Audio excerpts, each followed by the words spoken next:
C'est une excellente question qui nous plonge au cœur de l'histoire biblique. L'entrée des Israélites en Canaan, la terre promise, marque en effet un tournant majeur après des décennies d'errance dans le désert. L'Exode et l'alliance du Sinaï. Pour bien comprendre ce tournant, il faut d'abord se souvenir du point de départ, la libération des Israélites de l'esclavage en Égypte, sous la direction de Moïse. Cet événement fondateur, l'Exode, est suivi par la révélation au mont Sinaï, où Dieu établit une alliance avec le peuple d'Israël, lui donnant la loi, les 10 commandements et d'autres préceptes. Pendant 40 ans, les Israélites errent dans le désert, une période d'épreuve, de formation et de purification, mais aussi de murmures et de désobéissance. La mort de Moïse et l'ascension de Josué. Moïse, le grand libérateur et législateur, n'entrera pas lui-même en Canaan. Sa mort, juste avant l'entrée, est un moment poignant. C'est Josué, son successeur désigné, qui prend le relais. Ce transfert de leadership est crucial. Josué est un chef militaire et un homme de foi, choisi pour mener le peuple à la conquête. La traversée du Jourdain et la prise de Jéricho. L'entrée en terre promise est symbolisée par la traversée miraculeuse du Jourdain, qui rappelle celle de la mer Rouge lors de l'Exode. Cela valide le leadership de Josué et confirme la présence divine aux côtés des Israélites. Le premier grand obstacle est la ville fortifiée de Jéricho. Sa prise, non par la force des armes mais par l'obéissance au commandement divin, le célèbre tour de la ville pendant 7 jours avec le son des trompettes, est un signe éclatant que Dieu combat pour son peuple. La conquête et le partage de la terre. Après Jéricho, une série de campagnes militaires s'ensuit pour prendre possession du pays. La conquête n'est pas uniforme ni immédiate, mais elle établit la présence israélite en Canaan. Ensuite vient le partage de la terre promise entre les 12 tribus d'Israël, un moment clé qui concrétise l'héritage promis par Dieu à Abraham des siècles auparavant. Chaque tribu reçoit son territoire, jetant les bases de l'organisation sociale et politique future. Un nouveau mode de vie et de nouvelles épreuves. L'entrée en Canaan marque la fin de la vie nomade et le début d'une vie sédentaire. Les Israélites passent de pérégrins du désert à agriculteurs et bâtisseurs. Ce changement de mode de vie s'accompagne de nouveaux défis. L'intégration parmi les peuples cananéens. Les Israélites se retrouvent au contact de cultures et de religions polythéistes. La tentation d'abandonner le monothéisme et de se tourner vers les idoles sera une lutte constante, comme en témoigne le livre des Juges. L'organisation politique et sociale. Sans un gouvernement centralisé fort au début, le peuple est dirigé par des juges charismatiques qui interviennent en cas de crise. Cette période prépare l'avènement de la royauté. La fidélité à l'alliance. La prospérité et la sédentarisation mettent à l'épreuve la fidélité des Israélites à l'alliance conclue avec Dieu. L'histoire post-conquête est marquée par des cycles de désobéissance, de châtiment, de repentir et de délivrance. En somme, l'entrée en terre promise est bien un tournant décisif.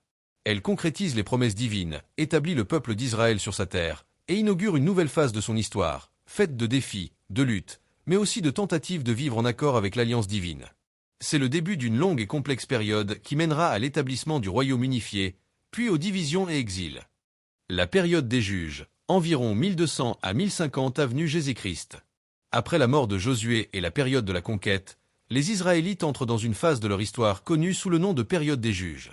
C'est une période tumultueuse et décentralisée, décrite principalement dans le livre des juges. Absence de pouvoir central. Il n'y a pas de roi ni de gouvernement unifié pour l'ensemble des 12 tribus. Chaque tribu agit souvent de manière autonome. Cycle de désobéissance et de délivrance. Le livre des juges décrit un schéma répétitif. Apostasie. Les Israélites se détournent de Dieu et adorent les divinités cananéennes, Baal, Astarté, etc. Oppression. En conséquence, Dieu permet que des peuples voisins, Philistins, Moabites, Madianites, Ammonites, etc., oppriment les Israélites. Cri au secours. Le peuple opprimé crie vers Dieu.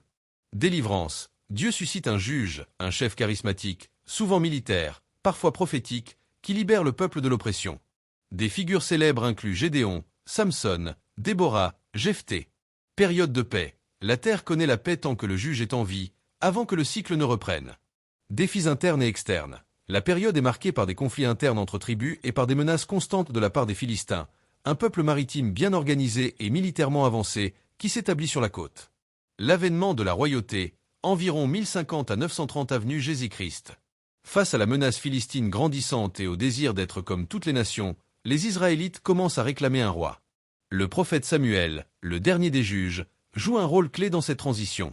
Saül, le premier roi, contre l'avis initial de Samuel, qui voit cela comme un rejet de Dieu, le peuple insiste. Samuel oint Saül comme le premier roi d'Israël. Saül est initialement victorieux contre les ennemis, mais son règne est marqué par la désobéissance et finalement le rejet divin. David, le roi berger. Dieu choisit alors David, un jeune berger de Bethléem. Après la mort de Saül et de son fils Jonathan, grand ami de David, lors d'une bataille contre les Philistins, David est reconnu roi. Son règne est l'âge d'or d'Israël. Il unifie les 12 tribus sous une seule couronne. Il prend Jérusalem aux Jébuséens et en fait la capitale politique et religieuse, en y transportant l'arche de l'Alliance. Il vainc définitivement les Philistins, étend considérablement les frontières du royaume. Dieu établit une alliance davidique, promettant que sa descendance régnera pour toujours et que son trône sera établi à jamais. Salomon, le roi bâtisseur et sage, fils de David, Salomon hérite d'un royaume puissant. Son règne est synonyme de paix et de prospérité. Il est réputé pour sa sagesse légendaire. Il construit le premier temple à Jérusalem, un chef-d'œuvre architectural qui devient le centre du culte israélite. Il développe le commerce et la richesse du royaume. Cependant, son règne est aussi marqué par l'augmentation des impôts, le travail forcé pour ses grands projets, et surtout, par la construction de sanctuaires pour les dieux étrangers de ses nombreuses femmes, ce qui est considéré comme une grave offense à Dieu. La division du royaume, 930 avenue Jésus-Christ. Après la mort de Salomon, les tensions accumulées pendant son règne et les rivalités tribales ressurgissent. Le schisme, le fils de Salomon, Roboam, refuse d'alléger le fardeau des impôts et du travail forcé. 10 tribus du nord, menées par Jéroboam, se rebellent et forment leur propre royaume. Royaume d'Israël, au nord, composé de 10 tribus, avec Samarie comme capitale. Ce royaume est souvent instable, marqué par de nombreuses dynasties et un culte idolâtre persistant. Jéroboam érige des veaux d'or à Bethel et Dan pour empêcher le peuple de monter à Jérusalem. Royaume de Juda, au sud, composé des tribus de Juda et de Benjamin, avec Jérusalem comme capitale. Ce royaume est plus stable, gouverné par la lignée davidique, et conserve le temple à Jérusalem. Bien qu'il y ait des rois fidèles, l'idolâtrie et les injustices sont aussi présentes. Les prophètes et les menaces assyriennes babyloniennes. La période des 2 royaumes est également l'âge d'or des prophètes majeurs, Isaïe, Jérémie, Ézéchiel, et des prophètes mineurs, qui jouent un rôle crucial. Messagers de Dieu, ils avertissent les rois et le peuple de leurs péchés, appellent au repentir, rappellent l'alliance et annoncent le jugement divin si la désobéissance persiste. Annonce de l'exil. De nombreux prophètes annoncent que Dieu utilisera les puissances étrangères, Assyrie, puis Babylone, comme instrument de son jugement. Les chutes des royaumes et l'exil. Chute du royaume d'Israël, 722 avenue Jésus-Christ. Le royaume du Nord est conquis par l'Empire assyrien. Sa capitale, Samarie, tombe. Les Israélites sont déportés massivement et dispersés dans l'Empire, les 10 tribus perdues. L'Assyrie repeuple la région avec d'autres peuples, donnant naissance aux Samaritains. Chute du royaume de Juda et exil à Babylone, 586 avenue Jésus-Christ. Le royaume de Juda survit plus longtemps, mais il est finalement conquis par l'Empire babylonien sous Nabuchodonosor. Jérusalem est assiégée, le temple est détruit, et une grande partie de la population est déportée à Babylone. C'est l'exil babylonien, un événement traumatisant mais aussi transformateur pour la foi juive. L'exil marque la fin de l'indépendance politique pour un temps, mais paradoxalement, c'est aussi une période où la foi et l'identité juive se renforcent et se redéfinissent en dehors de la terre promise. C'est la prochaine grande étape de notre histoire. L'exil à Babylone et le retour, 586 avenue Jésus-Christ, environ 400 avenue Jésus-Christ. L'exil à Babylone fut un choc immense pour les Israélites. La destruction du temple, le centre de leur culte, et l'éloignement de la terre promise furent des épreuves douloureuses. Cependant, paradoxalement, cette période fut aussi cruciale pour le développement de l'identité juive.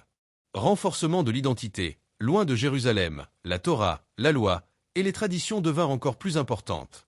Le culte s'adapta avec l'émergence des synagogues, des lieux de rassemblement pour la prière et l'étude, jetant les bases du judaïsme tel que nous le connaissons aujourd'hui. C'est à cette époque que de nombreux textes bibliques furent compilés et édités. Les prophètes de l'exil, des figures comme Ézéchiel et le second Isaïe, Isaïe 40 à 55, offrirent espoir et consolation, annonçant le retour et la restauration. Le retour à Sion et la reconstruction. Le cours de l'histoire change avec l'émergence d'un nouvel empire. L'édit de Cyrus, 538 avenue Jésus-Christ. L'empire babylonien fut conquis par les Perses sous la direction de Cyrus le Grand. Contrairement aux Babyloniens, Cyrus adopta une politique de tolérance religieuse et autorisa les peuples déportés à retourner dans leur pays d'origine.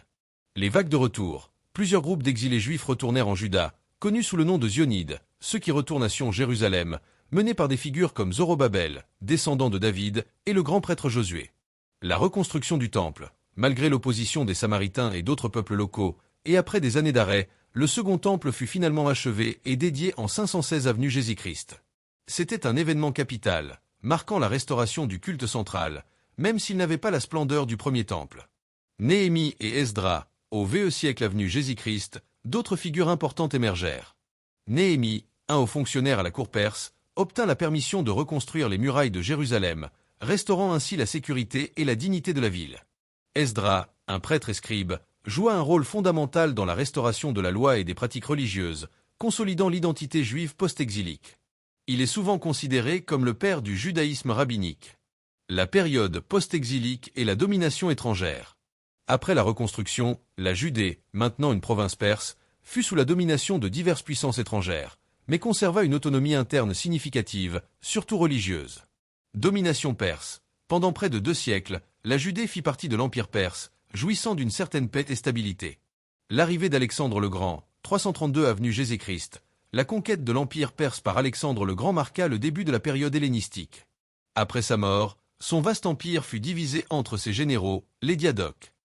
La Judée se retrouva souvent une zone tampon et un objet de discorde entre la dynastie des Ptolémées, basée en Égypte, et celle des Séleucides, basée en Syrie.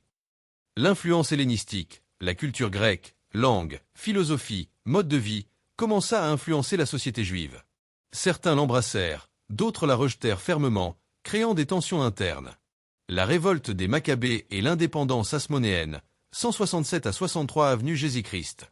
L'apogée des tensions éclata sous le règne des Séleucides.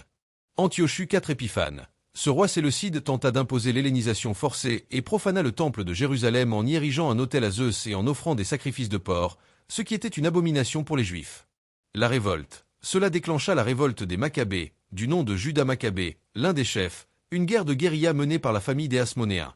L'indépendance. Contre toute attente, les Maccabées remportèrent des victoires significatives, conduisant à la purification du temple, commémorée par la fête de Hanouka, et, finalement, à une période d'indépendance juive sous la dynastie des Hasmonéens.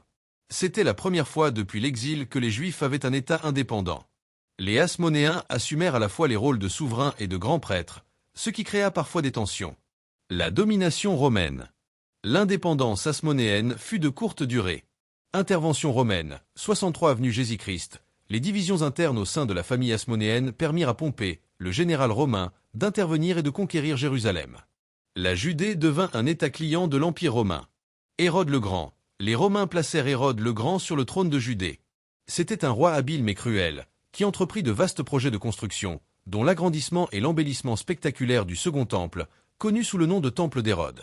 C'est sous son règne que naquit Jésus de Nazareth.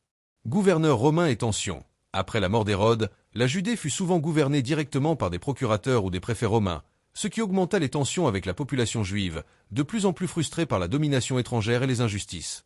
Les révoltes juives et la destruction du Second Temple, 70 AP. Jésus-Christ. Les tensions culminèrent en plusieurs révoltes majeures contre la domination romaine. La Grande Révolte juive, 66 à 73 AP. Jésus-Christ. Cette révolte, menée par diverses factions juives, fut brutalement réprimée par les légions romaines. En 70 AP. Jésus-Christ, l'empereur Vespasien, puis son fils Titus, assiégèrent et détruisirent Jérusalem et le Second Temple. Ce fut une catastrophe sans précédent, marquant la fin de l'État juif pour près de 19 siècles et une transformation radicale du judaïsme, qui dut s'adapter à la vie sans temple et sans souveraineté. La révolte de Bar Kokhba, 132 à 135 AP. Jésus-Christ, une dernière tentative majeure de révolte, menée par Simon Bar Kokhba, fut également écrasée par les Romains. Jérusalem fut rasée et reconstruite comme une cité romaine, Aelia Capitolina, et les Juifs furent interdits d'y entrer. La destruction du Second Temple et la répression des révoltes marquent le début de la diaspora juive généralisée. La majeure partie de l'histoire ultérieure du peuple juif se déroulera en dehors de la terre d'Israël, dans diverses communautés à travers le monde, jusqu'à l'avènement du sionisme et la création de l'État moderne d'Israël au XXe siècle.